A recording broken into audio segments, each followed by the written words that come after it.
Sa atin lahat mga kababayan, saan man panig kayo ng daigdig naron. Dito na naman tayo sa another episode ng ating vlogs. Badong Aratles po. Pag-uusapan natin ngayon, ito po, no? PNP, good news po para sa ating mga Duterte supporters. Nagsalita na po ang spokesperson ng PNP. Hindi po huhulihin si Pangulong Duterte dahil wala pong jurisdiction dito ang ICC. Pag-usapan din po natin ito po, ngising aso po. Kanina nakita ko si Mike Abe, watang-wata. Grabe po, no? Watang-wata, hindi po mapigilan ng tuwa ni Mike Abe habang binabalita na nagkaroon po ng hindi ah, hindi parehong pag-uulat ito pong si Roque at saka itong si Panelo. Tuwan-tuwa talaga, ngising aso ang putya. Ngayon ko lang po nakita na mukhang tanga yan si Mike Abe ng ngising aso. Hindi po niya kontrol. Hindi niya makontrol ang kanyang sarili sa kasiyahan. Ang nagtataka ko, ayan po, kawawa naman po yung mga nagsasabi, nagpapalaganap na tayo po ay nagpapanik. Wala po kaming panic, no? Yung mga supporter po ni Pangulong Duterte, matagal na po namin sinasabi na hindi kayang arestuhin dahil walang jurisdiction dito ang ICC sa Pilipinas. Okay. Tulfo versus Galvez, nako, grabe po 'tong sagutan. Yung hindi pa po nakapanood, no? Meron po ako diyan sa Pindot na TV. Grabe po. Pero tatalakayin po natin 'yan kasi nagkainitan po, no? Si Secretary Galvez po ay gigil na gigil kay Senator Raffy Tulfo sa akusasyon na merong corruption dun po sa ginagawa nilang pagpapasurrender dito po sa MILF. Yan po ang mga pag-uusapan natin, pero bago yan, kung bago ka pa lang dito sa ating channel, mag-subscribe ka na. Dahil ito lang ang tayong channel na may kinikilingan, may pinapanigan, una sa balita, uli sa impormasyon, kaya ano pang hinihintay nyo? Pindot na, okay. Kanina po, naroon po si Pangulong Marcos sa Davao. Pinangunahan niya po yung regional, yung pong pagsusuri sa ano naganap, no? O eto na, mga tambi vloggers, no? Yung mga nagpapakalat po, bigla po nawala ngayon sa Twitter yung nasaan yung Duterte, no? Asan na yung 51 billion? Mismo po, doon po si Pangulong Marcos na nagsabi, para po sa mga uto-uto at tatanga-tangang mga followers ng mga may kahinaan. Hindi naman lahat, marami ring matatalinong Marcos vloggers. Ayan. Hindi naman po lahat ng Marcos vloggers ay mga bugok. Marami pong matatalino. So mamili na lang kayo. Yung sinusubaybayan na ba namin ay kasama sa matalino o kasama rito sa bugokis. Yan po. Yung mga nanisip po kay Duterte, sa mga Duterte, dahil baha sa Davao, malamang doon po sa bugokis kasama yun. Dahil si Pangulong Marcos na po nagsabi, no, yung share line, pagsasanib ng share line, ito matagal na naming sinasabi to eh. Ewan ko ba kung paano kayo napapaniwala na kaya may baha sa Davao dahil sa mga Duterte, no? Ang linaw-linaw po, yan ay natural calamity. Umuulan dahil sa shear line at sa pagsasanib ng low pressure area at shear line. Shear line na yan, bagong dinig ko yan. Yan po yung epekto ng mga pagbabago sa kalikasan, hindi po epekto ng Duterte. Duterte. Tsaka yung mga nagsasabi na dapat po ay hindi bumabaha ang Davao dahil merong budget. Hindi po yung budget, hindi po pampataas ng Davao, no? Baka hindi na po naintindihan eh. Wala pong puknat. Naroon po ako eh. Tumigil lang po yung ulan, kauulan sa Davao nung pong araw ng rally. Real talk po yan. Gulat na gulat nga kami. Araw ng rally na, kaya nga hindi ako nakapamasyal dun eh. Okay, kaya talagang may baha po. Hindi naintindihan dahil, may 51 billion. O ngayon, pati Pangulo sinabi share line, nagsanib yung share line tsaka yung low pressure area. Sana nakikinig kayo sa mga sa mga may matitino. Okay, punta na po tayo rito, no? Ang dami po nagsabi na panic mode daw po ang mga Duterte. Hindi ko po maintindihan kung bakit po nyo naisip na nagpa-panic mode na yung mga Duterte dahil sa ICC. Eh kayo yata ay napapaniwala ni Trillanes eh. Wala po. Ang mga Duterte supporters po hindi po napapaniwala, no? Ni Hindi po napapaniwala yan ni Trillanes. Matagal na po kaming hindi naniniwala diyan kay Trillanes. Ngayon kung pumasok man yung ICC, pwede naman, 'di ba? Nagtatago nga eh. 'Di ba? Kaya lang para silang mga kriminal, bakit kayo nagtatago? Kung legal ang ginagawa nyo at narito kayo sa Pilipinas, bakit kinakailangan nyo magtago? Ano yan? Pangkriminalidad? Di pa open? Dapat, di ba? O eto ng mga ICC, katulad niyang ginawa nung UN report yun na akala mo ay Panginoon natin siya. Kung legal yung ginagawa ng ICC, dapat lantaran sila kung mag-imbestiga. Hindi po patago. O pagpalagay na natin na pinagpipilitan. Sabi naman ni Secretary ni Solgen Menandro Guevara, pwede naman sila mag-issue ng warrant of arrest, 'di ba? Kaya lang ibang usapan na po pag sinabing aarestuhin natin dahil wala nga silang jurisdiction.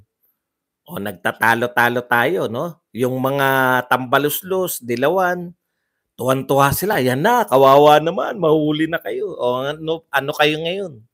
Matagal na namin sinasabi walang jurisdiction dito sa Pilipinas. Matagal na namin sinasabi na hindi pwedeng hulihin ng ating kapulisan. Sino huhuli kay Duterte? No? Ngayon po, nagsalita na yung PNP, hindi namin huhulihin si Pangulong Duterte kahit may warrant of arrest pa mula sa ICC. Bakit? Bakit po? May 51 billion si Pulong? Saan mo nabalitaan niya? Marilu Montero. DPWH yun. Oh, dapat nagtanong ka sa DPWH. Hindi kasi alam ni Marilu Montero. Pasensya na po kayo ha. Babalitaan ko lang tong taga-FB si Montero. Montero, ang may sabi na meron silang 51 billion, yung DPWH, dapat tinanong nyo sa DPWH kung ginawa ba nila ng proyekto yan. Ikaw naman, nagpapaniwala ka. Miski nga yung nag-akusa, hindi naman sinabing kay Pulong. Sa distrito ni Pulong. Iba po yung 51 billion ni Pulong sa distrito. Magkaiba yan, di ba? Yan, sana alam mo, Marilu, kasi pang matalino tong channel na to eh. Okay ba?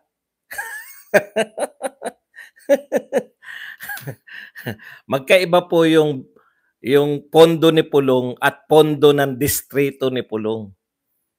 Yan po. Pag yung mga matatalino, naunawaan yan eh. Yung DPWH po, may DPWH dun sa distrito ni Pulong, no? Pondo po nila yun. Sino po umamin? Yung DPWH po. Sana naintindihan nyo ha. Yan po. Kasi dito, pang matalino kasi itong channel na to. Pag hindi kayo masyado matalino, dadahan-dahanin ko. Okay na ba, Marilu? Inapina ay iba na yan. Inapina, wag na. Hindi na 51 billion yan, inapina. Ay, ulitin ko rin kay Ray. Teka lang, Ray ulitin ko. Yan po ay budget ng DPWH doon sa distrito kung saan ng congressman si Pulong. Hindi po budget ni Pulong. Iba po yung budget ni Pulong. Dapat tinanong nyo sa congressman kung magkano yung budget ni Pulong. Yan Okay. Yan, iba na yung usapin, yung inapi ha. Wag na natin munang pag-usapan yan, yung inapi ha. Kasi pang drama na yan. Matututo kayo dito. Ha?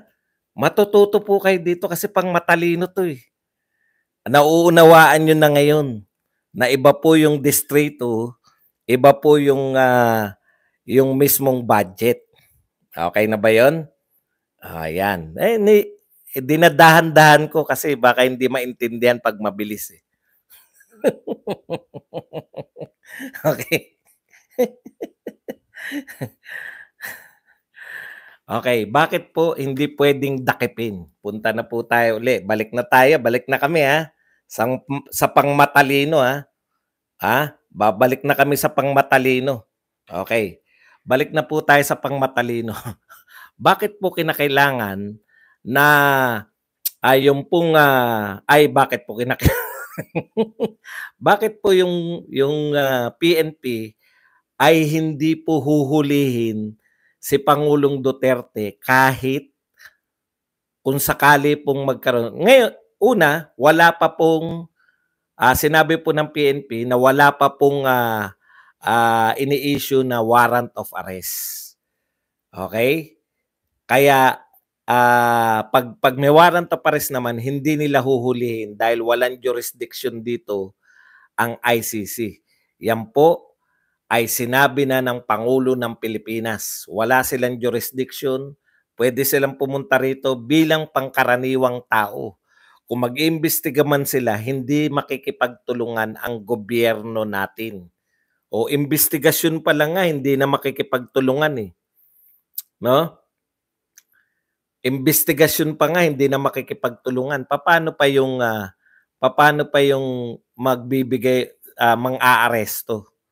Okay, meron pong nagsabi, medyo may kahinaan din po ang utak. Dapat po kasi, oy, thank you very much Bayona TV sa $6.99 Canadian dollars.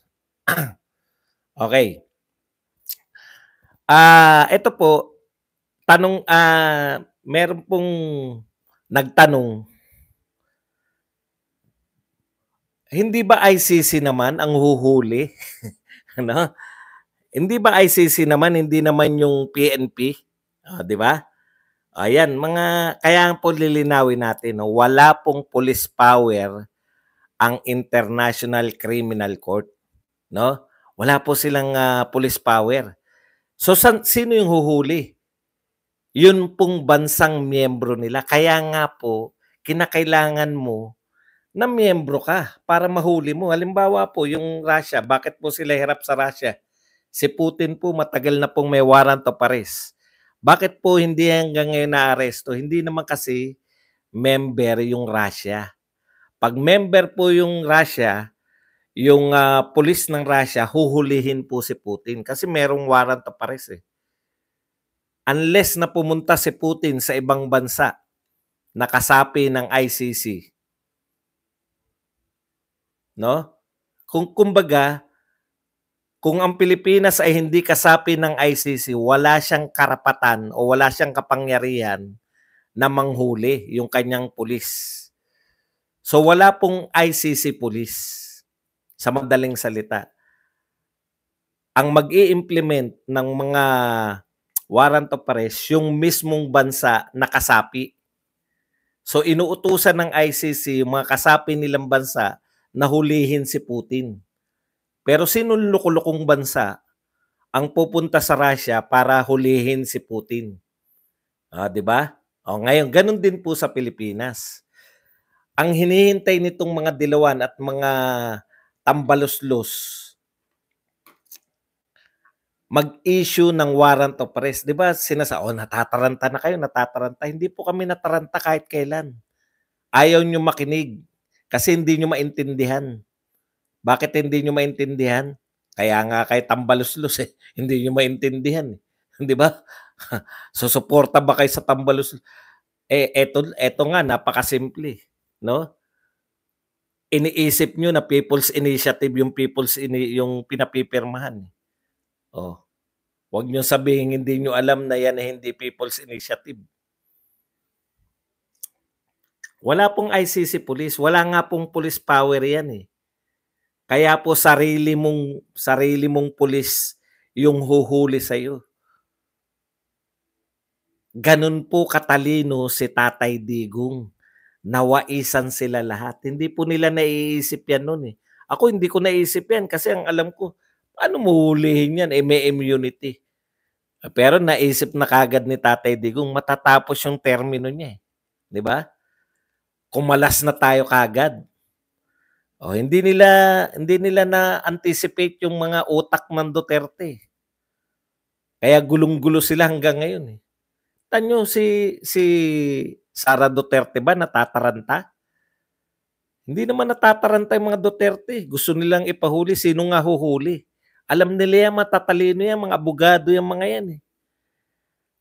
Okay. Punta po tayo dito sa iba pa. Naku, si Mike Abe po, di mapigilan yung ngising ano. Okay. Kayo, ang sabi ni Mike Abe, maraming sinabi si Mike Abe, natataranta na raw yung mga Duterte. Katunayan, nag-aaway yung dalawang spokesperson. Una, hindi na po sila spokesperson ni Pangulong Duterte. Spokes sila noon. Di ba? Ngayon, di na. Wala na spokesperson. Ikalawa, wala po natataranta. Alam po namin yung naganap. Di ba? Sabi ni Roque, baka hulihin, nakausap niya raw, di tinawagan po ni Panelo. Ano po ang paano kayo matutuwa nun, Mike Abe? Bakit kang ngising aso? Natutuwa ka na nag-aaway yung dalawang spokesperson. Alam naman namin, eh. Ako, malinaw po sa akin na naganap. No? Tinawagan po ni Panelo si Pangulong Duterte at sabi ni Pangulong Duterte, wala akong nakakausap, hindi ko nakausap yan si Roque. Eh bakit sinabi ni Roque na nakausap niya? Hindi nga natutulog. Excited si Roque.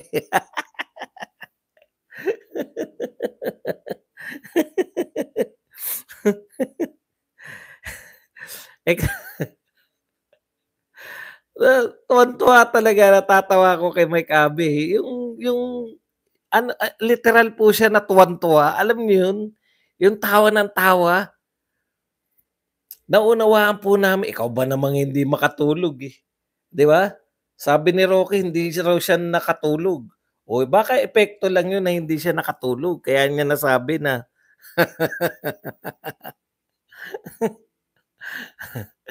Big Brother Harry, tsaka sino isa? Baby boy Dominic. May Dominic, hindi ko po kilala yung Dominic na yan. Ano pa? Okay, hindi po totoo kasi ang dami. Yun po, Mike Abe, paano mo nasabi na natataranta yung mga Duterte supporters? Sige nga. Kasama ka ba sa Duterte supporter? Oh, gagalit amo mo. Wala po natataranta sa amin. Nanggigigil nga kami. Gusto nga namin makita ICC. Hindi nagpapakita, eh. Baka nga hindi totoo na pumasok na yan, eh. Di ba? Kasi naniwala ko kay Roque. Yung pala hindi natutulog si Roque. Tawa-tawa lang po kami. Guni-guni mo lang na may natataranta. O matataranta na naman kayo sa February 17, nasa Cebu kami. O yan po, no? Pasensya na kung totoo yung nag-organize, no? Yung nag-organize po ng rally. Siguro trial and error sa kanila yun, eh. Akala nila pag nanawagan, lahat na ng mga Duterte supporters pupunta sa Liwasang Bonifacio.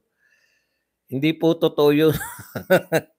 Yung pag-organize po ng mga rally, katulad po nito, February 17 pa sa Cebu. Alam na namin, matagal na. Mga 1 week ago ko pa nalaman yan, eh. Matagal pong ino-organize yung mga rally. Hindi po yan yung nanawagan lang kayo sa mikropono. No? Kaya po ganun po yung sa Liwasang Bonifacio na kinakantsawan nyo ba yung mga Duterte supporters? O mga Duterte supporters sa Cebu? Wala daw pong sumasama sa mga prayer rally natin. No? Alam niyo na gagawin. Sa 7.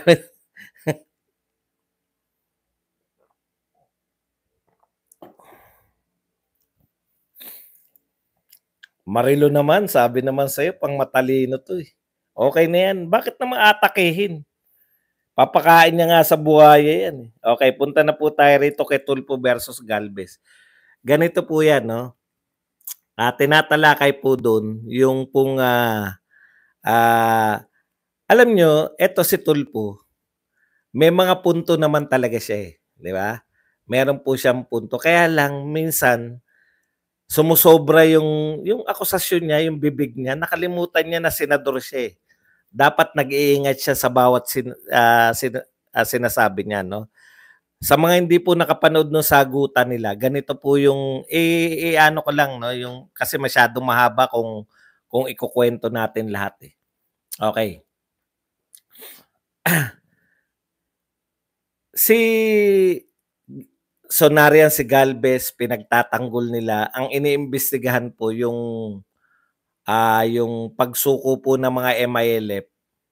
O 'di ba kasama 'yan sa package na kaya maraming sumusukong mga rebelde dahil may kabuhayan package sila, 'di ba?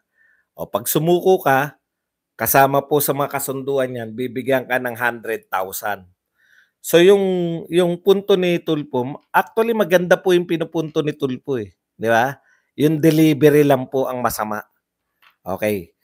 So yung pinupunto ni Tulfo, may susuko, bakit daw yung mga sumuko ay walang mga baril? So pinapaliwanag naman ni Galvez na hindi naman lahat ng rebelde may baril.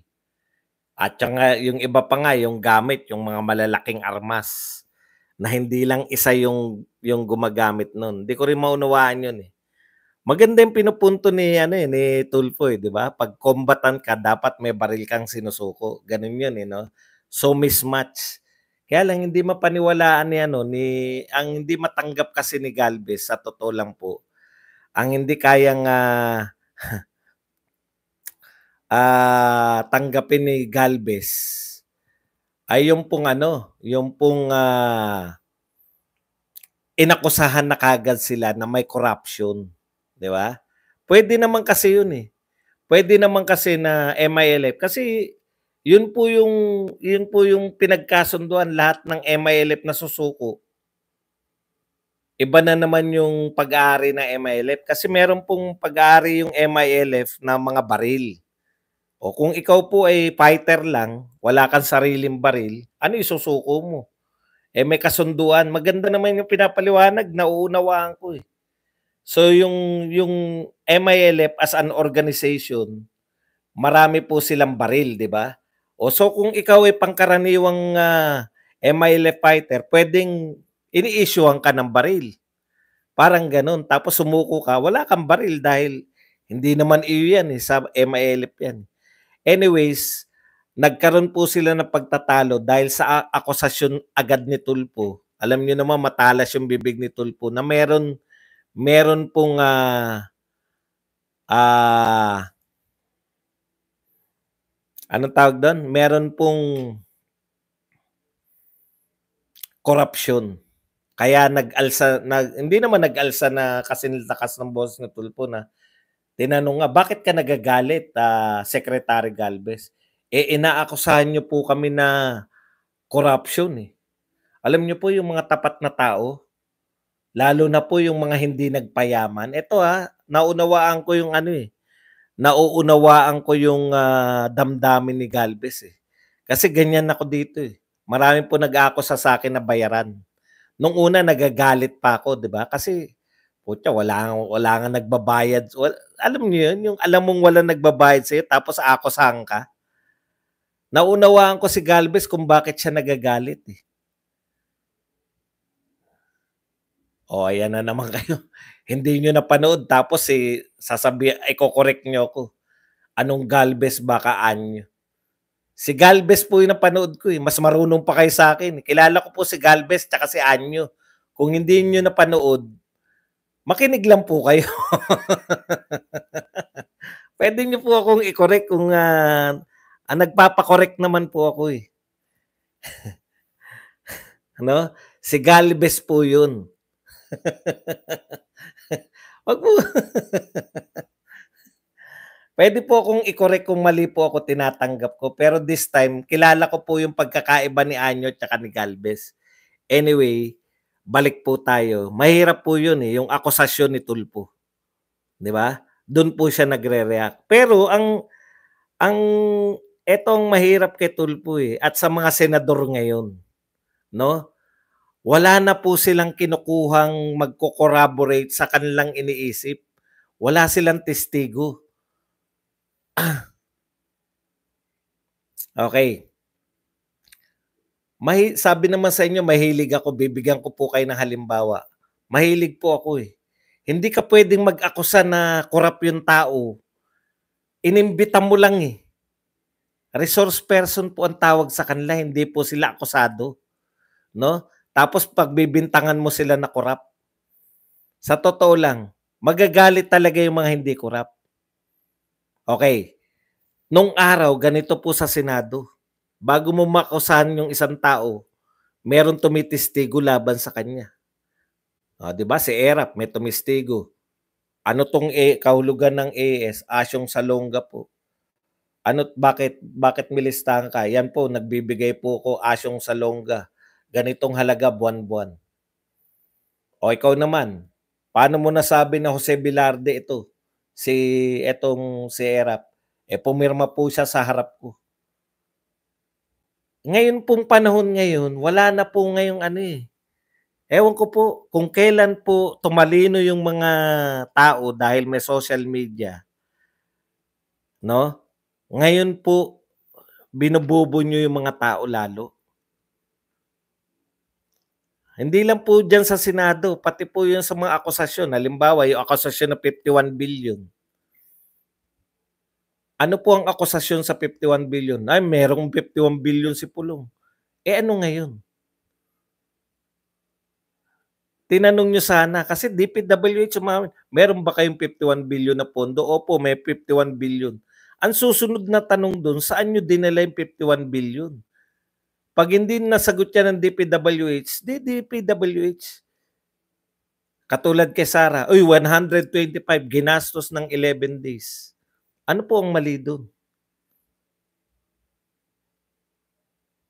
Ngayon po, lalo diyan sa Senado, madalas natin nakikita yung pagbibintang sa mga resource person nila nang wala namang nagtestigo. Ang malupit pa nito, patunayan mo, Secretary Galvez, sa susunod na hearing na hindi ka korap. Ang magpapatunay pa, pinagbintangan mo na korap yung opisyal, eto kay Senator Tulfo, ngayon lang po ako nakakita. Kaya pinagbintangan po ninyo na korap si Secretary Galvez, tapos siya magpapatunay na hindi siya korap. Dapat kayo magpatunay na korap siya. Yun po yun, eh. Hindi ko maintindihan ngayon, eh. Inimbitan niyo sila bilang mga resource person, tapos aakusahan niyo sila na korap, tapos patutunayan nila na hindi sila korap. Papaano po yun sa aktuwal?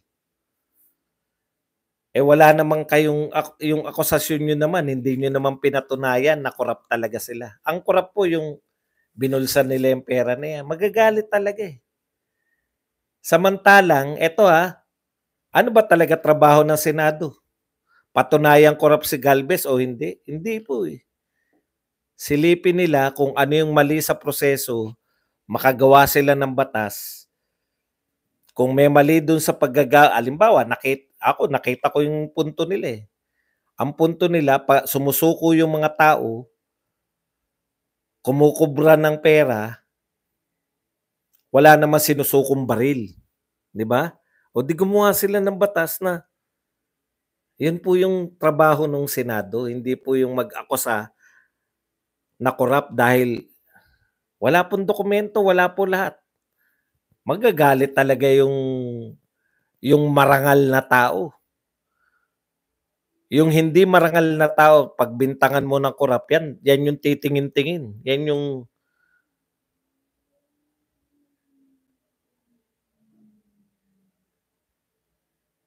pero po yung marangal na tao, ang first reaction nun magalit.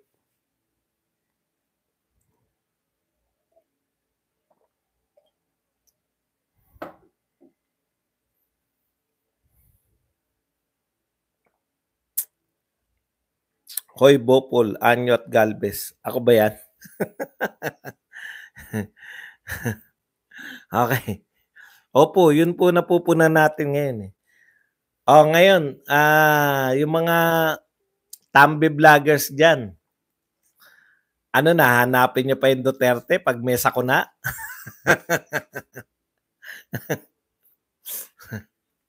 Puwede naman po talagang sumuko ng walang baril, eh.